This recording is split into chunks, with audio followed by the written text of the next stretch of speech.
بسم الله الرحمن الرحيم. اهلا بكم في حلقه جديده من قناه صاحب الكوره. قبل ما نتكلم في اي حاجه بنتمنى في الاول ان احنا ندعي لاخواتنا في السودان وفلسطين بالنصر وللشهداء بالرحمه والمغفره. اول حاجه انا ما رضيتش اطلع بعد ماتش مصر وزيمبابوي لان كان الاداء مش عاجبني، كنت متنكد بصراحه. كنت متنكد من المدرب ومن اللعيبه، بس باللعيبه بشكل اكبر. كنت متنكد من المدرب ان هو ما نزلش بتشكيل جيد بصراحه، يعني نزل بتشكيل فيه كتير من الاخطاء. اول خطا فيه هو بدايه بحسام عبد المجيد. حسام عبد المجيد ما لعبش قبل البطوله خالص في الماتشات الوديه، فازاي بتبدا بيه اساسي اذا كان هو اصلا مش متوقع ان هو يبدا الماتش. تاني حاجه امام عاشور بقاله كتير قوي بعيد عن الماتشات، فبالتالي هو مش واخد لسه حساسيه الماتشات، ما كانش لازم يبدا الماتش ده بصراحه، انا بشوف كده. لكن هو اختار ان هو يبدا بيه. طبعا ضيعنا فرص كتير وكان في اهمال كبير قوي من اللعيبه، مش هو ده اللي انا مستنيه من اللعيبه قصاد زيمبابوي. كان المفروض اضغط انزل ضاغط لقدام، اخلص الماتش على طول. جاء الامام ثلاث فرص في اول ماتش قصاد زيمبابوي، في اول ربع ساعه في الماتش قصاد زيمبابوي، كان ممكن يقتل الماتش دي، لكن بنضيع. احنا في الماتش ده يا جماعه شوطنا 8 كور على الجول، شوطنا 11 كوره في الماتش كله، ما سجلناش غير جونين وجون في الدقيقه 91. ما كانش عاجبني اداء صلاح، لكن هو دي فايده اللعيبه الكبير، يقدر يسجل لك في اي وقت، في اي وقت في الماتش يقدر يسجل لك جون بكل سهوله. في الدقيقه 91 يقدر يسجل لك هدف المكسب. خسر الكره 19 مره، ده كتير على ماتش واحد. مفيش في الفرقه كلها غير مرموش اللي لعب في ماتش زيمبابوي. تريزيجيه لعب ماتش بيطور في الكوره، بيتقل قوي، ما بيلعبش الماتش الجيد، يعني ما لعبش ماتش جيد خالص. هنبدا نتكلم عن ماتش جنوب افريقيا ومصر، ماتش مهم جدا لمنتخب مصر.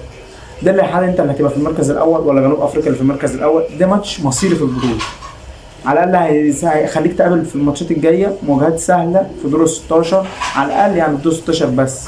بدات طبعا بتشكيله، طلعت طبعا حسام عبد المجيد اللي كان مهزوز قوي في الماتش الاولاني، ودخلت رامي ربيعه اللي انت بتلعب بيه في الماتشات الوديه وقبل البطوله. عدلت في تشكيلتك برضو، خرجت امام عاشور اللي هو اصلا في الماتش الاول انت بدات بيه وهو ما كانش جاهز خالص وما كانش بياخد اي دقايق، كان لسه راجع من الاصابه. لعبت طبعا بزيزو وده خيار احسن بالنسبه لي. بدأنا الماتش في اول 10 دقايق قدرنا ان احنا ما نديش السيطره الكامله لمنتخب جنوب افريقيا. كلنا عارفين ان منتخب جنوب افريقيا هو الوحيد اللي في افريقيا اي منتخب بيلعب قدامه هو اللي بياخد الاستحواذ. حرمناه على قد ما نقدر من الاستحواذ. الماتش مش عادي جدا، دفاعنا عامل ماتش احسن بكتير من الماتش الاول، في صمود، في اداء رجولي. يعني هتيجي الحمدي هو مثلا اللي كان بيغلط شويه في البساط، حاجه يعني ما تتذكرش اصلا. لعب ماتش كبير قوي دفاعيا، بيلعب على جبهته مداو ومكوينه، قدر يقفل عليهم بشكل جيد جدا. بدانا طبعا بياسر وربيعه ادوا اداء احسن كتير في الشوط الاول. عندك على الجبهه الثانيه محمد هاني، هو الوحيد اللي بيعرف يطلع بالكوره، عنده لمسه مختلفه، عنده رؤيه للملعب، بيقدر يرمي الكره الطويله. برضه كان في حد بيتحرك قدام بيقدر يرمي الكره القطريه الطويله، ففي تحرك، في شكل في الملعب. بدأنا الماتش في وسط الملعب بمروان عطيه وزيزو، قدام صلاح وراس حربة مرموش وتريزيجيه على الجبهه الشمال. نص الملعب بقى مروان عطيه قطع كوره، تسليم كوره احسن بكتير من الماتش اللي فات. عندك بقى هنيجي نتكلم على صلاح. خط الهجوم بتاعنا كنا بنعتمد على سرعات مرموش وتريزيجيه وصلاح. صلاح ما خسرش الكرة بشكل كتير جدا النهارده، لعب ماتش احسن بكتير من الماتش الاولاني. بيلعب السهل، بيلعب عرض، بيباصي ويسلم ويستلم وبيلعب السهل. هنيجي بقى المرموش. مرموش ما ظهرش بالشكل الجيد زي الماتش الاول لان هو برده مش حتته الراس حربه دي، يعني كان ممكن يلعب على الجناح الشمال، لكن هو طبعا الكابتن حسام اختار ان هو يلعب النهارده راس حربه. خسر الكرة 3 مرات، ما اداش الاداء الجيد، لكن برضه كل لاعب بتلعب بروح. تريزيجيه لعب ماتش احسن بكتير من اللي فات، ما خسرش الكوره، قلل شويه من حركته المعروفه ان هو اللي هو كان مقري بيها في الماتش الاول. لا قلل ان هو يجري بالعرض ويشوط بس دي الحركه. لا لعب جماعه اكتر من الماتش ده، لعب بشكل جيد. وغير كده نزل ساعد مع محمد حمدي اللي هو بيلعب عليه مكوينه ومداو، اثنين لعيبه سوبر، نزل ساعد معاه بصراحه، ما بخلش نقطه عرق النهارده. هنحكي المباراه بشكل عام. المباراه بدات منتخبنا واقف دفاعيا بشكل جيد. الماتش كله كتوتال الماتش ما فيهوش فرص كتير في الشوط الاول. رحنا بكوره عن طريق محمد هاني عرضيه، لو صلاح بس حط رجله فيها كنا نقدر نسجل الهدف الاول وهدف التقدم، لكن ما لحقهاش، كانت قويه زياده عليه محمد صلاح. بنلعب بشكل جيد، هم مستحوذين اكتر سنه بسيطه جدا. احنا ما فيش اي خطوره على مرمانا خالص. الشوط الاول احنا اللي جينا كوره عن طريق مرموش من فاول، تحس ان الهوا هو اللي زقها مش الكوره هي اللي طلعت، هو الهوا هو اللي زقها. الرياح كانت عاليه جدا، الهوا عالي جدا فزق الكوره. في الدقيقه 39 من الشوط الاول بيجي لك ضربه جزاء، بيخش محمد صلاح بيسجلها بكل سهوله. بشكر مداو على الكوره دي، بصراحه سهلت علينا الدنيا، سهلت علينا الدنيا. اديت محمد صلاح بوكس بجول، الماتش ماشي في اتجاهنا، ماتش هادي جدا، مفيش اي خطوره على مرمانا. محمد هاني اللي هو خد الطرد ذات نفسه لاعب اداء جيد، لا بيخش تدخل غشيم، تدخلهم ورا بعض وحشين جدا. بيلعب باستهتار ان انت تاخد طرد في ماتش زي ده. طبعا بعد الطرد الماتش اتقلب تمام. في الشوط الثاني بدا الشوط الثاني طبعا اضطريت تسيب الاستحواذ لجنوب افريقيا لانك انت بتلعب ناقص واحد، لكن ظاهر بالهجمات المرتده بتاعتك. يعني في واحده صلاح لعبها لامام عاشور في بدايه الشوط كانت تخلي الماتش 2-0، كانت تخلص الماتش.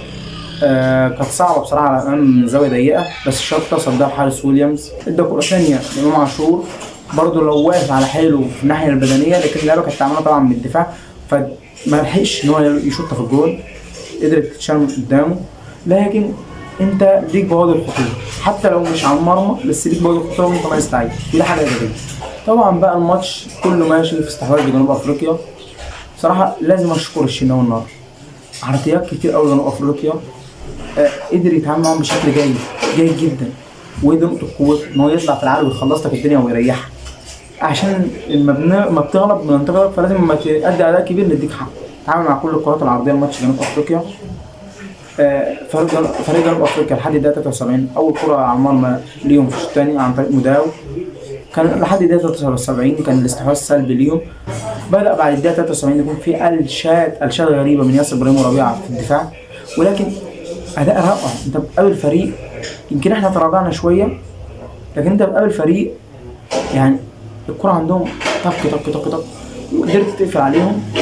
طبعا ما ينفعش انسى حمد في ماتش زي ده اللي هيبقى اداء كبير هو السبب في ان هم ما قدروش يلعبوا طريقه لعبهم اللي هو الطق طق ده، لان هو كان بينزل تحت الاثنين مدافعين وكان ساعات بيطلع قدامهم يقفل البينيات دي، يقطع البينات دي. كان عامل ماتش كبير قوي، لو استعملناه في ماتشات الخروج المغلوب في الثالث في وسط الدفاع هيأدي اداء كبير، هيفرق معانا في الماتش. هو فرق معانا في نتيجه الماتش النهارده. يعني حتى الجلتشات اللي كانت بتحصل من ياسر كان هو بيقدر يصلح غلطات ياسر، كان ادى بصراحه ماتش احسن من الاثنين المدافعين. شاطوا كمان كورتين تعامل معاهم الشناوي، كورتين اجوان يعني تعامل معاهم الشناوي بشكل جيد، فضلوا ضاغطين على لحد نهايه الماتش. طبعا احنا هنحاول نوصل بالمرتدات، لكن بعد الدقيقه 73 بدا النزول في البدني وده طبيعي جدا. يمكن تغييرات حسام حسن جيده النهارده، يمكن انا ما اختلفش معاه في تغييره واحده، تغيير حسام حسن كان ممكن ينزل مصطفى محمد مثلا في الدقيقه 65 ينزل لك شويه في العالي محمد صلاح، لكن انت برضه كنت بتوصل فما اقدرش انتقد القوي فيه. الماتش كبير قوي واحنا فرحانين قوي بتاهلنا فمش فارقه يعني، لكن هو كان المفروض ينزل. عندك تغيير امام، دي المشكله بقى. اما طلع محمد هاني بسبب الطرد، بقى عندك مشكله هنا بقى بسبب عدم وجود لعيب تاني باك في القايمه. دي حته السلبيه اللي متعود عليك من قبل البطوله، لكن اداء في المجمل رائع لكل اللعيبه، روح لعب بجد، محترمين المنافس. لكن احنا منتخب مصر، احنا اللي عندنا 7 نجوم على التيشيرت، احنا اللي هدفنا التامنه. ان شاء الله محمد صلاح هيحقق التامنه هو مرموش. محمد صلاح هيعرف الرقرع ده اللي في ليفربول ده ان هو ملوش فيها، ان هو اللي عامله. الحكم بشكره ان هو خد وقت كبير قوي في ضربه الجزاء بتاعتهم فضيع الوقت. يعني احنا ارتحنا قوي، كنا مضغوطين جدا لحد ما وقفت الماتش طبعا من الدقيقه 80 لحد الدقيقه 86 ارتحنا، حاسس 7 دقايق في الاخر لكن عادي يعني. مبروك لنا التأهل، ألف مليون مبروك للشعب المصري وللجهاز الفني ولحسام حسن. عجبني قوي في حسام حسن ان هو صلح اخطاء النهارده، اللعبه كلها لعبت بروح، ادت اللي عليهم.